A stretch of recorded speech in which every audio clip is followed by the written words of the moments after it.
Hello everyone, my name is Matt and welcome back to another video. In today's video, I'm going to show you a walkthrough of a lesson designed for grade 4. The topic of this lesson is prefer and flavors. So we're going to teach the students 5 different flavors: sour, sweet, spicy, salty, and bitter. And we're going to teach them how to talk about which ones they prefer. Okay? This lesson is designed for grade 4, but it'll work for grade 3 or grade 5 depending on their level. As always, if you want to purchase these lessons or this lesson and any of my other lessons, you can go to my store. I have all of my lessons there, and you can actually bundle them together to get a better deal. Or you can go to Teachers Pay Teachers, okay? Or Taobao, okay? As always, if you enjoy videos like this, please hit that like button. That really helps out my channel. Subscribe if you're not already, and leave a comment below, okay? Let's get straight into the walkthrough. Okay, let's have a look at this PowerPoint. So as always, we start with the introduction and my rules, and then we'll go into the lesson.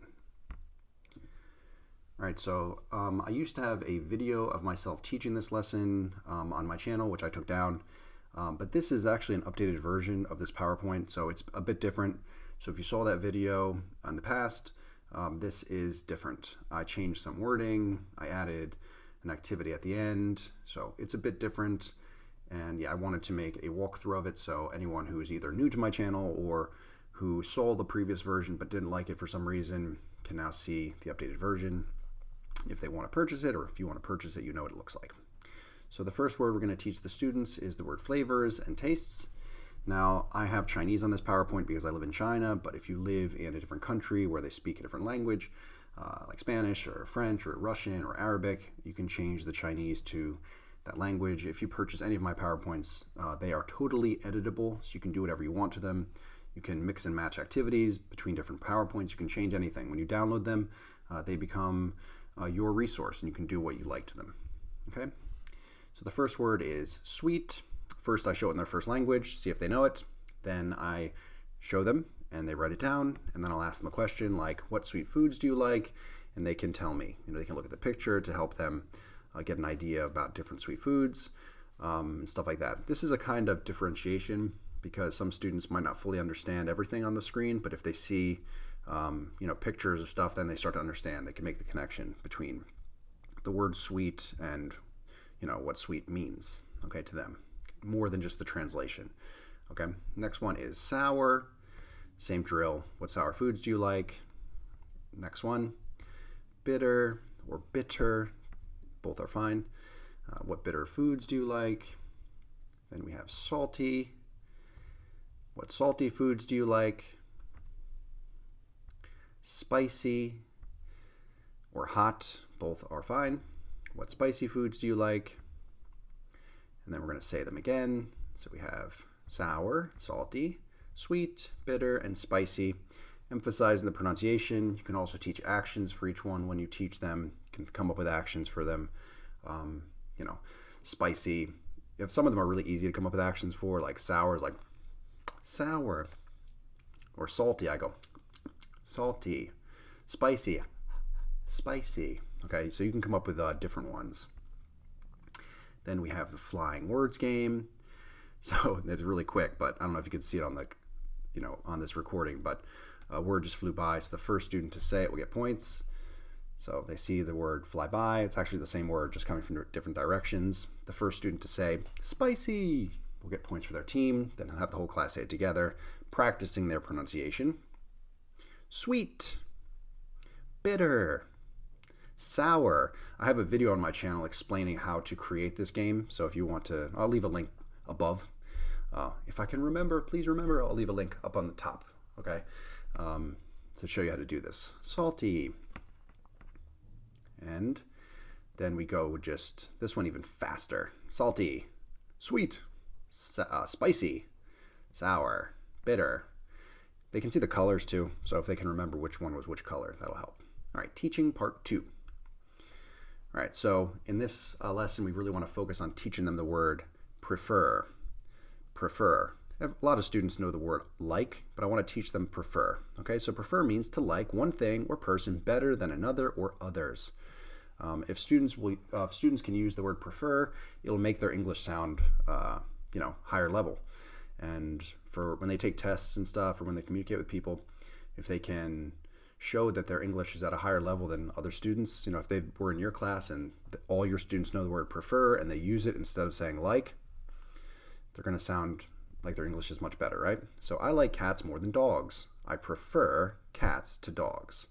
Okay, so this is just going to make this more clear to them what it means. Okay, which sport do you prefer? Badminton or table tennis? And they can tell you, I prefer badminton to table tennis. Now in grade 5, I actually teach them the other way as well, which is over. Like I prefer badminton over table tennis. Both ways are fine. For this lesson, we're just going to teach the one way. Okay, which season do you prefer? Winter or summer? I prefer summer to winter. And if you think that some of your students can tell you why, during class you can ask, why? Why do you prefer summer to winter? Okay. Which day of the week do you prefer? Saturday or Sunday? I prefer Saturday to Sunday. Normally they say this because they don't have school on Sunday. So Saturday night, they can relax, no school the next day. All right, the next word is kind or type. I like to show them both words because they're both used a lot, and kind and type both have other meanings in English. So I want them to know, just have it in their head that these have that either some teachers only teach the word kind or only teach the word type, and then they see these other words and they get confused when they get used. Okay, so there are many kinds of wild animals on Earth, or there are many types of wild animals on Earth. All right, so let's talk. So which question would you like? So here, if you have your team, your class split into teams, it'll be really helpful. If you watch my videos, you know that I always have my classes in different teams, either by row, by table, or girls versus boys. Okay, and then I try to make everything natural. So if I were gonna ask a student something, I would say, which question would you like? You can say which question do you want, but would you like is a very polite way to say it, and I have the way that they should respond. I choose question, or they can say I would like question. Of course, I can say that as well. Here, I really want them to use the word choose. It sounds really natural. Of course, you can change it to I would like. It sounds super polite. So they can say I would like, or I choose question 3. Okay. So here, what kind of food? Excuse me. What kind of food do you prefer? Sour or sweet? What kind of food do you prefer? Sour or sweet? And they can say, I prefer sour food to sweet food, or I prefer sweet food to sour food. And based on what they say, you can click. So if they said sweet, you would click sweet. If they said sour, you would click sour. Okay. And I like to make my PowerPoints this way because it's very interactive. It's impossible to fit a lot of stuff on a single slide, but I have everything hyperlinked. So if they said sweet, you can click sweet. It'll take this to the slide about sweet with lots of different sweet food. Okay, so I prefer sweet food. For example, I like donuts, or for example, I like strawberries. And here I have the translation for the word or the 2 words for example.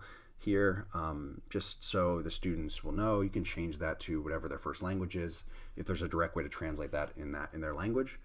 So it's very clear. Some students might know it, but a lot of students don't. So I don't want to just have it there and be forcing them to say, for example, without knowing what it means. Okay, so they can say, I prefer sweet food. For example, I like oranges. Okay, then you click here. Now, if there was a mistake and you click the wrong thing on the slide, they can click here to go back to the previous slide. But if everything went well, click here, and it will be the keep or give game. Okay, the way keep or give works is you ask the students to choose a box, a mystery box, and then decide if they want to keep or give. Okay, if they say keep, whatever the mystery box is, they will keep. Okay, if they decide to give, whatever the mystery box is, they give. Okay, and there's positive and negative points. Okay, so some of these are going to, like, if for example, if they say keep and whatever we click on is a negative point, their team is going to lose points. If they say give and it's a negative point, they're going to take points from the other team. Now, if you have multiple teams, you can have them choose which team they want to give to before choosing the mystery box, or before revealing what it is. All right, so do you want to keep or give?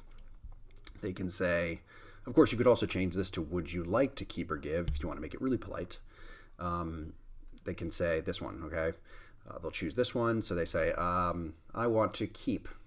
And actually, I like my class to chant keep or give. So they all start chanting, get excited. And also, once again, this is another 2 more words that they maybe know, maybe don't know, but they're going to learn through context what they mean here. Keep, okay, give. You can do actions. Keep, give. So let's say they choose this one, or the student chooses this one. You say, do you want to keep or give? They say keep. You click. Their team gets 3 points. Yeah, they're very happy. They cheer. You go here.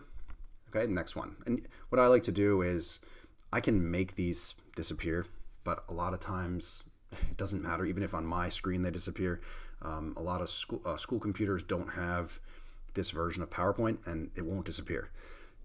So I can make it disappear after you click on it, but it might not matter. So I didn't do that here just because it might be a waste of time, and I don't want to show you something that's not going to actually happen in your class. So what I do is if let's say they chose question 3, I'll then write 3 on the board, and then we'll all know 3 is done. Okay. Next student comes up. You say, which question would you like, or which question do you want, or which question do you choose? They say question 8. I choose question 8. You click.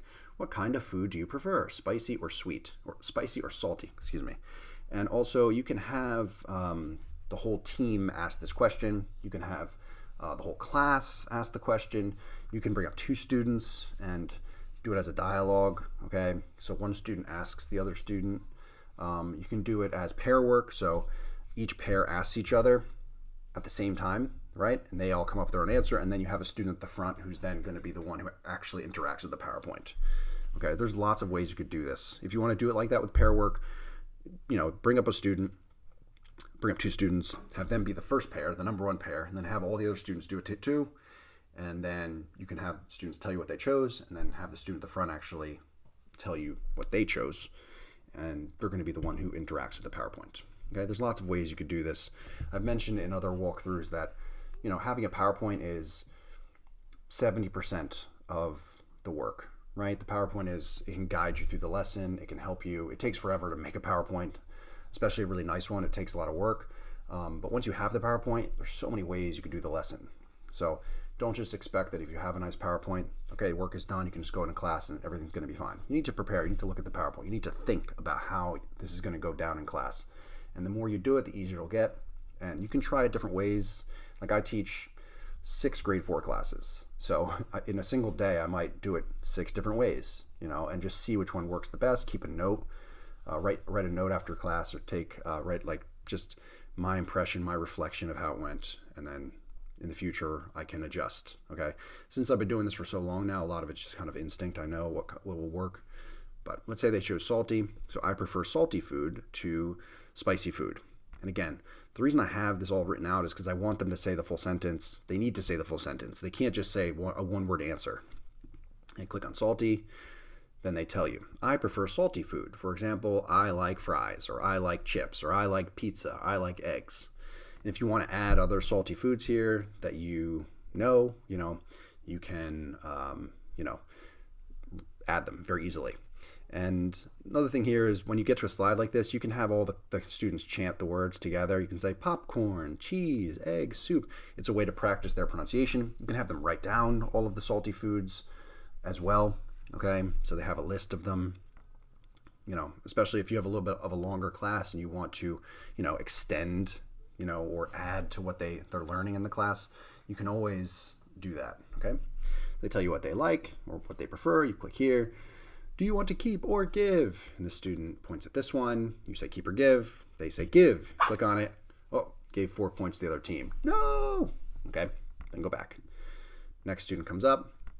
They say, you ask, which question would you like? You can have the whole class ask this question as well. Okay, which question would you like?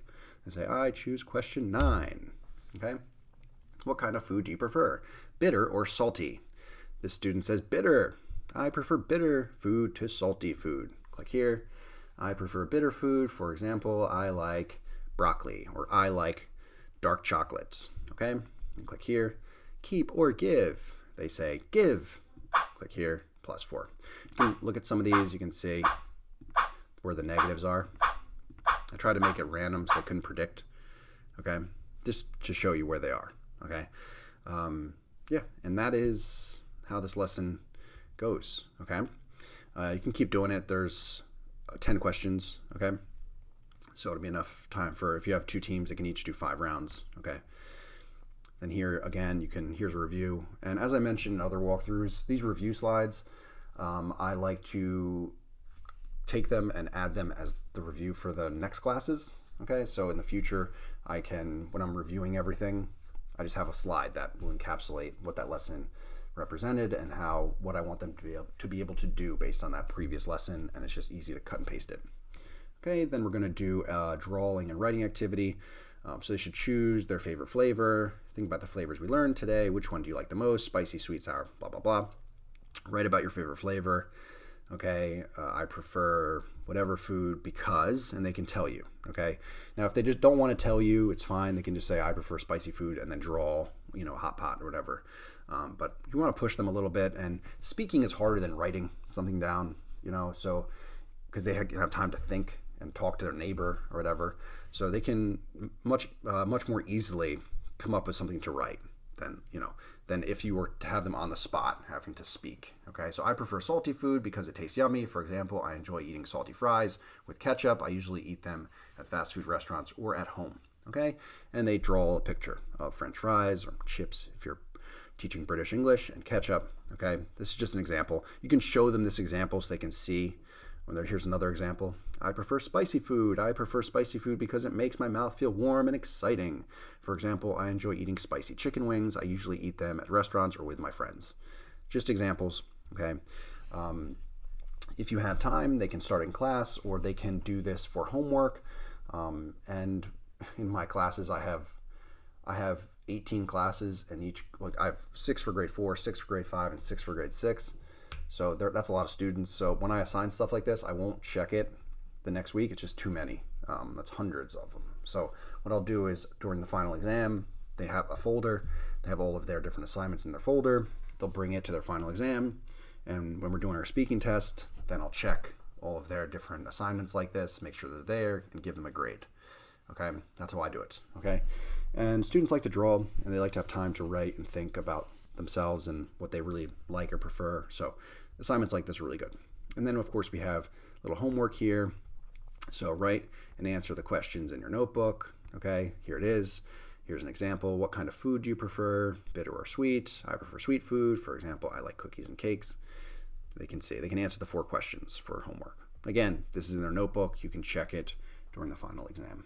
Okay, and that is the whole lesson. I hope you enjoyed that. Thank you. Okay, I hope you enjoyed that lesson. If you did and you want to purchase it, don't forget you can go to my store, Teachers Pay Teachers or Taobao. Okay, and if you enjoyed this video, please hit that like button and subscribe, and I will see you in the next one.